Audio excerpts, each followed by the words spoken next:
পরিচয়টা দেওয়া হবে। আমরা ঠাকুরগাঁও নার্সিং যত সব বেসরকারি প্রতিষ্ঠান আছে এবং সরকারি সবাই মিলে আমরা এখানে উপস্থিত হয়েছি। আমাদের দাবি হচ্ছে ভুয়া নার্স নির্মূলে আমরা একটা পদক্ষেপ নিচ্ছি। এটা আমাদের সিভিল সার্জন অফিসে আজকে আমরা ঘেরাও করেছি সবাই। স্যার আমাদের সব কিছু মেনে নিয়েছে। সব কিছুর মধ্যে আমাদের এখানে দাবি হচ্ছে 10টা দাবির মধ্যে প্রথম দাবি হচ্ছে ভুয়া নার্স নির্মূল করতে হবে।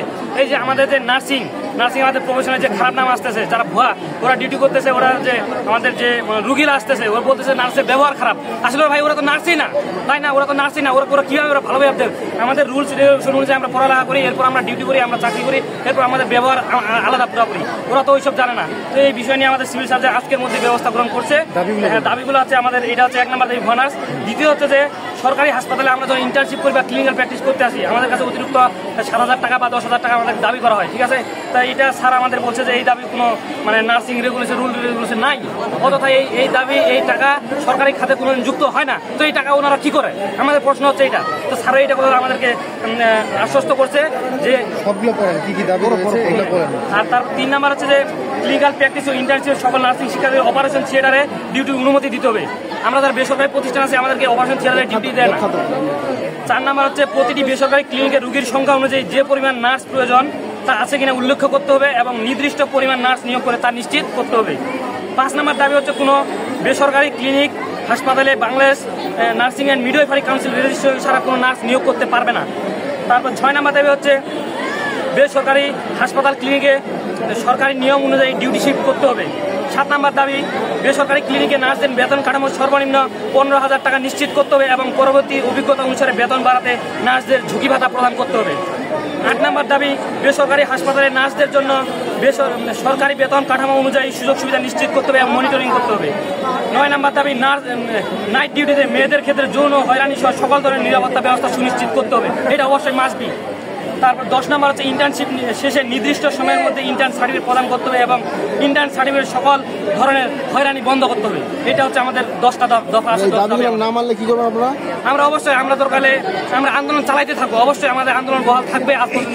অবশ্যই আন্দোলন মেনে নিচ্ছে স্যার, আমাদের সিভিল সার্জন স্যার মেনে নেওয়ার কোনো প্রশ্ন নেই। এখানে স্যার মেনে নিচ্ছে আমাদের, এখানে আর কোনো আন্দোলন করার কোনো বিষয় নাই। এরা আজকের মধ্যে কার্যকর করার জন্য স্যার আমাদের ব্যবস্থা গ্রহণ করবে। এই জন্য আমরা অনেক খুশি। এই দাবি নিয়ে আজকে সিভিল সার্জন অফিসে আসছি। স্যার আমাদের দাবিগুলো মেনে নিয়েছে, কিন্তু শুধু এই দাবিগুলো মেনে নিলেই হবে না, সঠিকভাবে এই দাবিগুলোর বাস্তবায়ন চাই। আমরা যত তাড়াতাড়ি সম্ভব আমাদের এই দাবিগুলো মেনে নেওয়া হোক। বিভিন্ন প্রতিষ্ঠান থেকে সরকারি এবং বেসরকারি বিভিন্ন প্রতিষ্ঠান থেকে নার্সিং শিক্ষার্থীরা একত্রিত হয়েছি জেলা সিভিল সার্জন কার্যালয়ের সামনে এবং আমাদের সমস্ত দাবি স্যার মেনে নিয়েছে।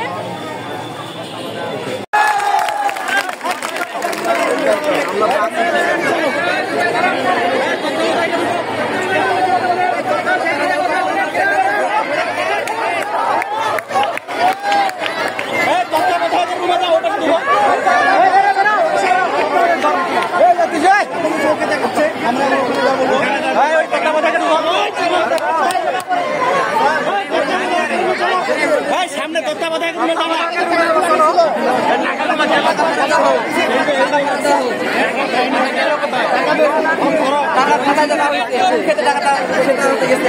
হিসাব দেওয়া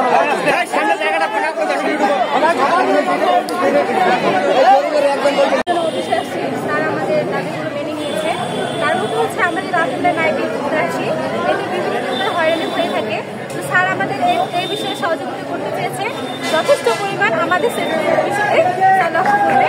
তো আমরা চাই যে এই বিষয়টিকে আরও জরুরিভাবে দেখা হোক। কারণ যেহেতু আমরা হসপিটালে নাইটে ঘুরতে আসি, বিভিন্ন জন গ্রুপের কথা বলে এগুলোর বিষয়ে আমাদের আরও জোরদার হওয়া। তো আমাদের স্যারের কাছে একটাই আবেদন, বা আশেপাশে যারা আছে আমাদেরকে আরেকটু সাহায্য সহযোগিতা করলে আমরা ভালোভাবে এগিয়ে যেতে পারি।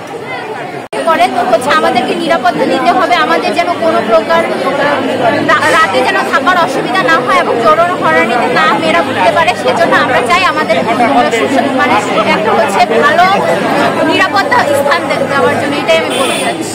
আর আমাদের দাবি যেহেতু মেনে নিচ্ছেন সেজন্য সিভিল সার্জনের আমরা খুবই আনন্দিত এবং খুশি।